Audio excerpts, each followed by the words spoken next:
So the first thing I'm going to do after I let the dog have some free time is I'm going to try to get the dog, to get his attention. Usually when you're doing a behavior assessment, you're not going to have 10 people in the yard with you. So it's going to be a lot easier. Here. Come here. And if a dog's not food interested, which is a lot of people are going to say, what if then? Then you just work through it without it and work through with praise. Hey. So obviously not food motivated.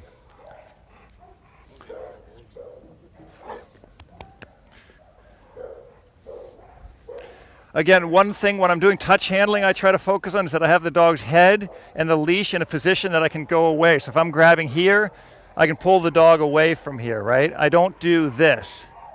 Because here if the dog turns to bite me, I'm going to pull him right into me. So the idea here is that the dog's head goes away,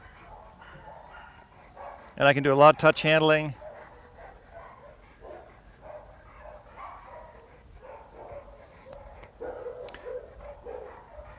And no real issues in touch handling, right?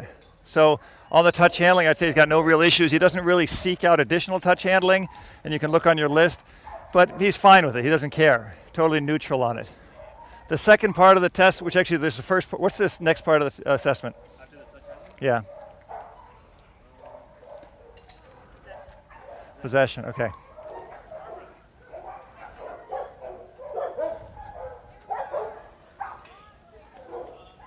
So for possession, if I can get a dog that's got some kind of interest in a toy, which if he had no interest in food, he may not have interest in toys. Okay, so he likes that.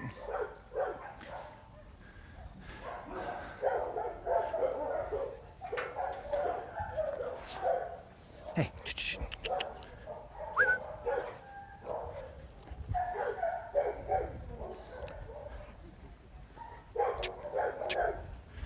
Good. So once I get him engaged on it, I can see he can play with it, he can bite it, but will he give it up? And here easily gives it up, right? Sit.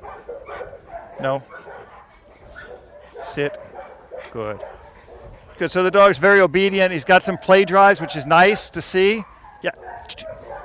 And again, I'm going to use a lot of prey testing with him, because a big dog like this my issue is going to be, is he going to try to kill another dog or a person or something? Because he's just solid. He's going to be a hard dog to control physically.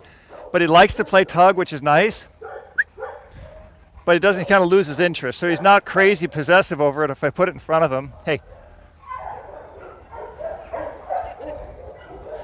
He loses interest really quickly. So no real possession issues at all. Engages to the toy, right? But then doesn't lock onto it and doesn't really become possessive over it. Can you hear me okay? Good, okay. Food assessment. And so since he's got no motivation for a really high value food, he showed me no interest in the food. It's going to be hard to see, but here, hey. So 2 ways we do it. We start here. Hey. Not interested. If I throw it in front of him, not interested. And I'd also note further that this dog has a full bowl of food in his kennel and hasn't touched it. So that's an important thing to know. He hasn't touched his food and he's not going for this. So it's not that he's not hungry. He said he's just not showing any interest in food right now. So I would also note on the file that this is a dog that's an intact male. So that's another good thing to know. And it's also probably why this dog looks the way he looks, because he's probably older. He's probably a couple years old, looking at his teeth, and he's a solidly built and developed dog, which a dog at this age, a pit bull, which we know this is, it's very much got a lot of the features of a pit bull, would look completely differently. This dog is just a really solid, massive, massive dog. So, okay, so next thing is the correction test. Okay, yes. Yeah, great question. So if he's not interested in the treat I have, would I try something different? Absolutely, I would. If I'm doing a real assessment to go real further with the assessment, I would try to have a couple different things. I would have a jerky type treat. I would have like cheese. I would have some hot dogs or some liver or something. I would really try to mix it up, but not going too crazy. You know, a dog that's going to have food issues, this is a very yummy treat. It's a lamb and rice jerky. It's really a good, 90% of dogs love this treat. So I don't want to go overboard and go, well, you know, maybe he would like pepper jack cheese that's aged 4 months. It's a little ridiculous. So here he's interested in something. I'm going to tell him no. And he corrects pretty easily. For the size of the dog he is, that's a pretty easy correction. No. Good. And here I can give him a little praise. Good.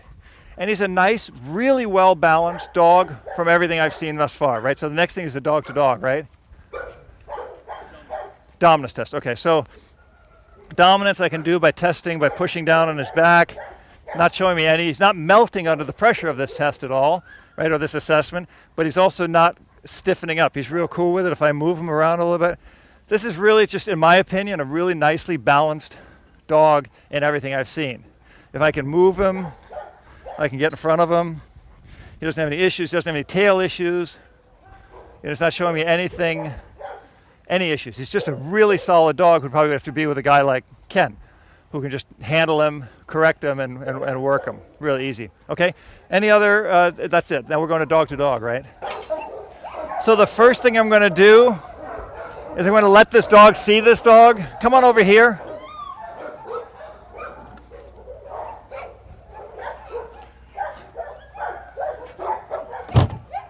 Good. Nice meeting through the kennel. Really nice body language. But I'm going to tell you one thing. That dog inside was going nuts on the dog next to him. Just wanted to get in and kill him. So here's something to look at, right? I was ready to put the dog back, but I said, okay, let's just try it. So I'm going to have, what's your name again? Steve, come on in with the dog 1 second. Let me get this dog. Hang on, hang on.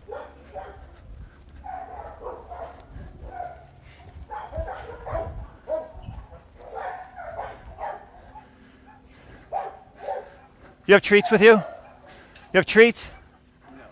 Okay. If you're going to assess a dog, you got to have a leash and you got to have treats. I got them there in my truck. Yeah, that doesn't help. Here. Okay, so get that dog. That dog is more high energy. The more high energy dog is the first dog I move around the other dog, right? So I can tell my dog to wait. I'm going to tell my dog to sit. Good. And then I'm going to have you just walk by. Right, first part of the assessment. Good, nice. Curious, not pushy. Walk by again. Control your dog. Make sure you have him controlled. Give him some treats, because this dog is already showing bad behaviors inside, so I want to see why is he different now. Get him focused on you. Okay, I'm going to move my dog up a little bit. I'm going to have you walk behind my dog. Again, the dog I'm assessing right now is this dog, not him. I don't care about him as much, right? So walk in behind my dog. Good. Don't let him touch him. Good. Nice. No. No. And since I know my dog doesn't care about treats, good. Good boy. No, sit. Good boy. Okay, walk him around me now. Make a full loop around me. Good. Now he's not showing any interest, right? I'll also need to note that I've got an intact male and a fixed male, right? Good. Next thing I'm going to do is I'm going to let that dog sniff this dog's butt, right? So do you know how to do that? Okay. So I'm going to have my dog here, bring him up, and let him sniff. Real quick sniff. Let's go. Sniff. Take him away. That's all I want to see. My dog's cool with that, right? He's got no issues with it. Now what I'll do is I'll have you sit straight in the middle. Sit your dog, right? And I'm going to take my dog and walk him around your dog. Again, he's not showing any interest. Okay. I can sit my dog next to your dog. No. Sit. Sit. Good. From here, I can take a piece of treat. Quiet. Right? Make sure you sit. I can reach across. Give him a piece of treat. He's not interested, right? So then when I do the dog-to-dog food issue, I'm going to see what he's going to do because I know he's not going to go for it. I'm going to take a piece of treat, Let him have it. No issues. Right? Take your dog away. Neutral, easy line. Nice dog. Now this dog is an intact male, very strong dog, right? I'm not going to let him just run around with this dog, but I'm not seeing any behaviors that I would worry about here. Okay, come on. Good. And I want to see if I can get him away with a loose line here. Hey. So he's giving him a little bit of body language, but that's much better. Good. Hey. Let's go. And again, real easy on the way back. Nice dog, right? All in all. Any questions on that assessment? No question at all. Everybody got that one? Yes.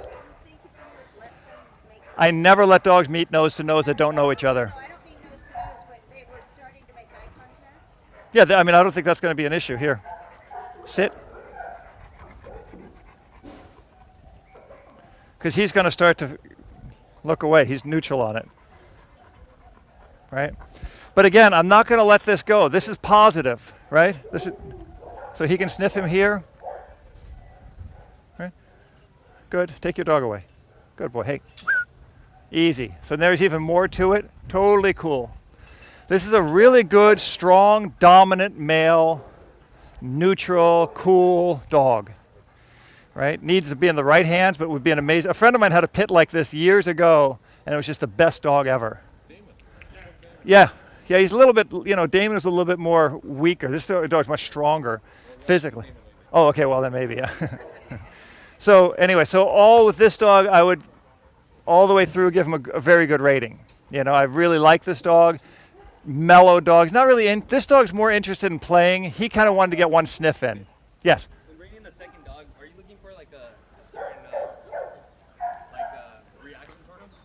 Like, do you want a dog who's a little more neutral, or do you want a dog that's... I really want a more neutral dog. In fact, this dog would probably be better as a neutral dog than that dog.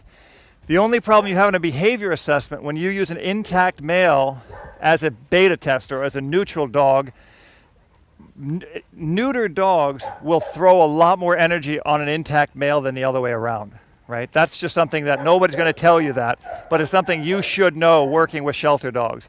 An intact male will get a lot of crap from a neutered dog, hands down. And you can already see how he responds to him. It's different than the way he's more fixated on him. No. He's already prey barking. I want to get over there.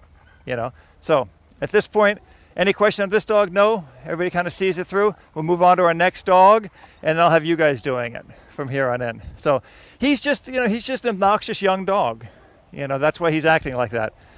He was really obnoxious in the kennel. So when I saw him at the kennel approach, he was at the kennel approach to the other dog, I should say. He was very good with me on the kennel approach. But on the kennel approach with the other dog, he was trying to go at the other dog, which is why I wanted to see what he would do here. But he didn't give him any energy, right? There's no vibe of like, hey, I'm going to challenge you, nothing. This dog could end up with other dogs. You could put this dog with other dogs as long as they're not going to come in and challenge him and be idiots.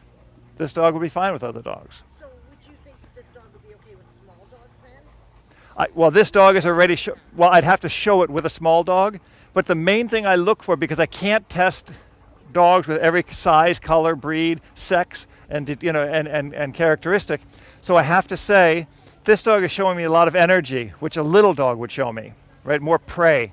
This dog is more prey on. He's prey barking, he's moving, he's running around, he's trying to get into this dog's face, so he's not showing me that. Now, a little Yorkie running up to him and trying to nip at him and stuff, he may kill him. But on the other hand, he may not. He may just be like, okay, fine, I accept it. It's not something you're going to know unless you put it in front of the dog. And then it depends on the personality of the other dog. If the other dog goes after him and backs down, he might say, cool, I got it, because he's not dominant. He lets me correct him, he lets me move him and do all the other stuff. But if that other dog is relentless, like if I kept slapping this dog in the face, the first 2 times he may just walk away. But then if I corner him and slap him in the face, he may take my hand off. He's going to respond the same way to another dog. He may be good with the dog when he plays, when he nips at him, but if he challenges him, he might kill him. And that's what you got to understand. In overall dog handling, that has nothing to do with behavior assessments. That has to do, this dog showed me a really good behavior in today's assessment, but I can't say that he's going to do if somebody abuses the dog. This is a very strong dog. It's not a dog you're going to just roll on his back and alpha roll him. This is a powerful dog.